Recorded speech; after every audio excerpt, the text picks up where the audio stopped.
ಲಕ್ಷ್ಮಿ ಒಂದು ನಿಮಿಷ. ಅಕ್ಕ, ಈಗಾಗಲೇ ನೀವು ನನಗೆ ತುಂಬ ಮಾಡಿದ್ದೀರಾ. ಇದೇನಕ್ಕ? ಇದು ತುಂಬ ಸ್ಪೆಷಲ್.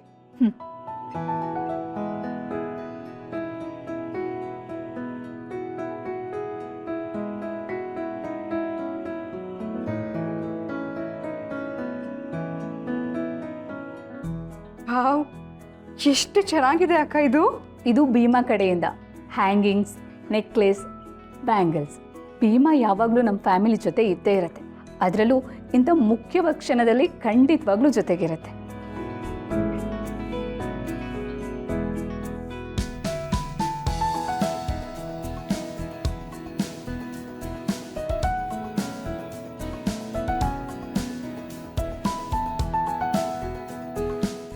ವಾವ್, ತುಂಬ ಚೆನ್ನಾಗಿದೆ ಅಕ್ಕ.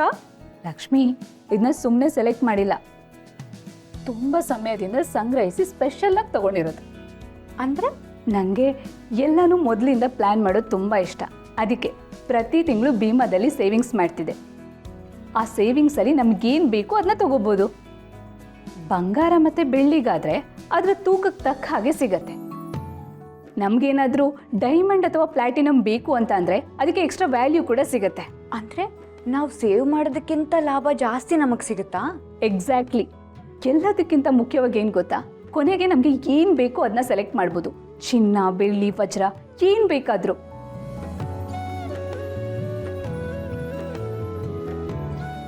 ಹಾಗಾದರೆ ಇದು ಬರೀ ಗಿಫ್ಟ್ ಅಲ್ಲ, ನಾವು ಪ್ರೀತಿಸೋರಿಗೋಸ್ಕರ ಹಂತ ಹಂತವಾಗಿ ಕೂಡಿರೋದೇ ಸಂಭ್ರಮ. ಒಂದು ಹೊಸ ಸಂಬಂಧ ಹೇಗೆ ದಿನ ಕಳೆದಂತೆ ಪ್ರೀತಿ ಕಾಳಜಿಯಿಂದ ಗಟ್ಟಿಯಾಗಿರುತ್ತೋ ಹಾಗೆ ಇದು ಕೂಡ.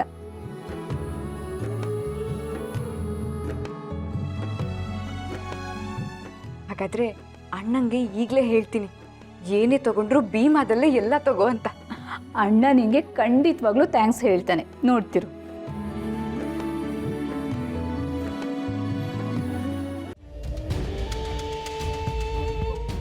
ಅಮ್ಮು, ಯಾಕೆ ಕರ್ಕೊಂಡು ಬಂದೆ? ಏನಾಯಿತು? ಅಯ್ಯೋ, ಓಕೆ. ಏನು ಮಾಡಕ್ಕೆ ಹೊರಟಿದ್ಯೋ ಅದಿ? ಅದು ಬೇಡ, ಬಿಟ್ಬಿಡು. ಬಿಟ್ಬಿಡು? ವಾಟ್ ಡು ಯು ಮೀನ್ ಅಮ್ಮು? ನೀನು ಈಗ ಸ್ಟೇಜ್ ಮೇಲೆ ಹೋಗಿ ಏನೋ ಮಾಡೋ ಪ್ಲ್ಯಾನ್ನಲ್ಲಿದೆಯಾ ಅಂತ ನನಗೆ ಗೊತ್ತು. ಆದರೆ ಅದರಿಂದ ಏನಾದರೂ ಪರವಾಗಿಲ್ಲ. ನೋಡಮ್ಮು, ಇಷ್ಟು ದಿನ ಬೇರೆಯವ್ರು ಮಾಡಿದ ಪ್ಲ್ಯಾನಲ್ಲಿ ನಾವಿಬ್ಬರು ಬಲಿಯಾಗಿ ಲೈಫ್ ಹಾಳು ಮಾಡ್ಕೊಂಡಿದ್ದು ಸಾಕಾಯ್ತು. ಇನ್ನಾದರೂ ನಮ್ಗೇನು ಬೇಕೋ ಅದನ್ನು ನಾವೇ ಡಿಸೈಡ್ ಮಾಡಿ ಮಾತಾಡಬೇಕು. ನೀನು ನಿನಗೆ ಬೇಕಾದ ಡಿಸಿಷನ್ಸ್ ತಗೋಬೇಡ ಅಂತ ನಾನು ನಿಂಗೆ ಹೇಳ್ತಿಲ್ಲ. ಆದರೆ ಅದರಿಂದ ಯಾರಿಗೂ ಅವಮಾನ ಆಗದೆ ಇರೋ ಥರ ನೋಡ್ಕೊಳ್ಳೋ ಜವಾಬ್ದಾರಿ ನಿಂದು. ಈ ಮನೆ ಮಗ ನೀನು ಆದಿ. ಅಮ್ಮು, ಪ್ಲೀಸ್ ನೀನು ಶುರು ಮಾಡಬೇಡ ಈಗ. ಇವ್ರುಗಳ ಮಾತೆಲ್ಲ ಕೇಳಿ ನನ್ನ ಲೈಫಲ್ಲಿ ಆ ರಾಕ್ಷಸಿ ಬಂದು ಒಕ್ಕರಿಸ್ಕೊಂಡಿದ್ದಾಳೆ. ಇನ್ನು ನಿನ್ನ ಲೈಫು ಮೊದಲೇ ಹಾಳಾಗೋದು. ಅಣ್ಣ ತಂಗಿ ಇಬ್ಬರು ನಮ್ಮ ಲೈಫ್ನ ಹಾಳು ಮಾಡೋಕ್ಕೆ ಅಂತಲೇ ಬಂದರು ಅನಿಸುತ್ತೆ. ನನಗೆ ಬರ್ತಾ ಇರೋ ಕೋಪಕ್ಕೆ ಆ ಸಂಜೀವನ್ನ ಆದಿ, ಶಟ್ ಅಪ್.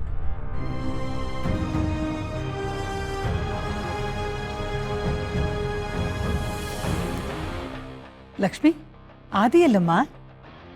ಅದು ಇಲ್ಲೇ ಎಲ್ಲೋ ರೆಸ್ಟ್ ರೂಮ್ಗೆ ಹೋಗಿದ್ದಾನೆ ಅಜ್ಜಿ, ಬರ್ತಾನೆ.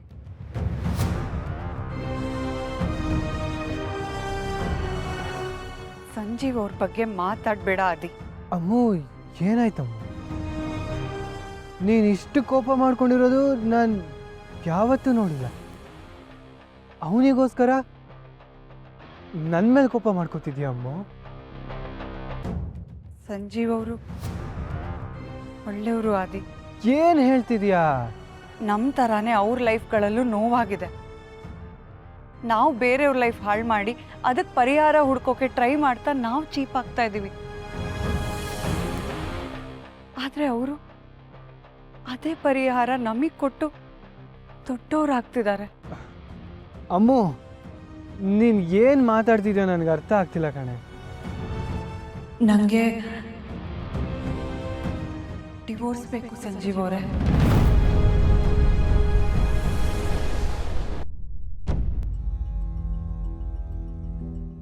ವಾಟ್? ನೀನು ಡಿವೋರ್ಸ್ ಕೇಳಿದ್ಯಾ? ಅದಕ್ಕೆ ಅವ್ರೇನಂದ್ರು?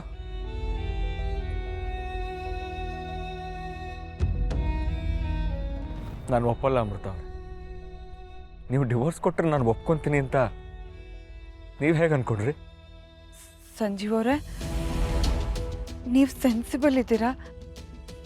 ನನ್ನ ಇಮೋಷನ್ಸ್ ನಿಮಗೆ ಅರ್ಥ ಆಗುತ್ತೆ.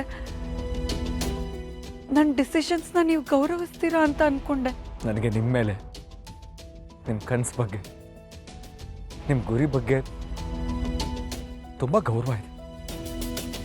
ಹಾಗೆ ನಿಮ್ಮ ಮನೆ ಮರ್ಯಾದೆ, ತಾತನ ಮೇಲೂ ಅಷ್ಟೇ ಗೌರವ ಇದೆ. ಆದರೆ ಡಿಸಿಷನ್ ತಗೋಬೇಕಾಗಿರೋದು ನೀವಲ್ಲ. ನಿಮ್ಮ ಮನೇಲಿ ಎಲ್ಲರೂ ನಿಮ್ಮನ್ನು ಎಷ್ಟು ಪ್ರೀತಿಸ್ತಾರೆ ಅಂತ ನನಗೆ ಗೊತ್ತು. ತಾತ ಅಜ್ಜಿಗೆ ನೀವಂದ್ರೆ ಪ್ರಾಣ.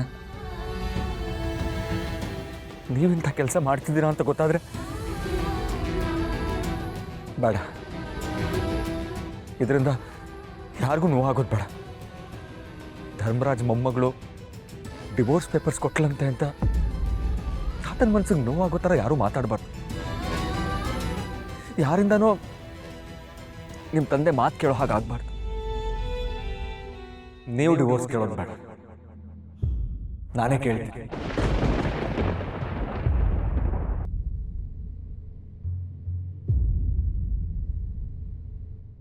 ನನಗೆ ಮದುವೆ ಇಷ್ಟ ಇಲ್ಲ ಅಂತ ಎಲ್ಲರ ಹತ್ರ ನಾನೇ ಹೇಳ್ತೀನಿ.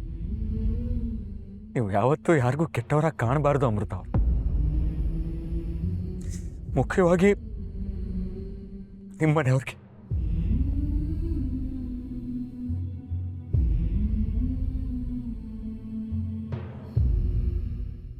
ಕ್ಷಮಿಸಿ, ಆದರೆ ನನಗೊಂದು ಸಹಾಯ ಮಾಡ್ತೀರಾ?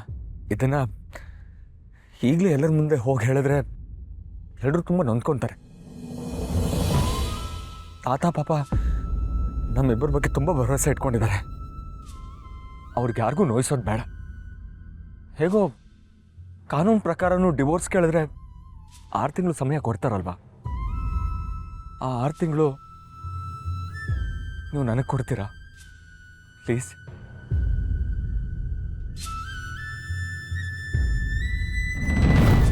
ಇಲ್ಲ ಇಲ್ಲ, ಭಯ ಪಡಬೇಡಿ.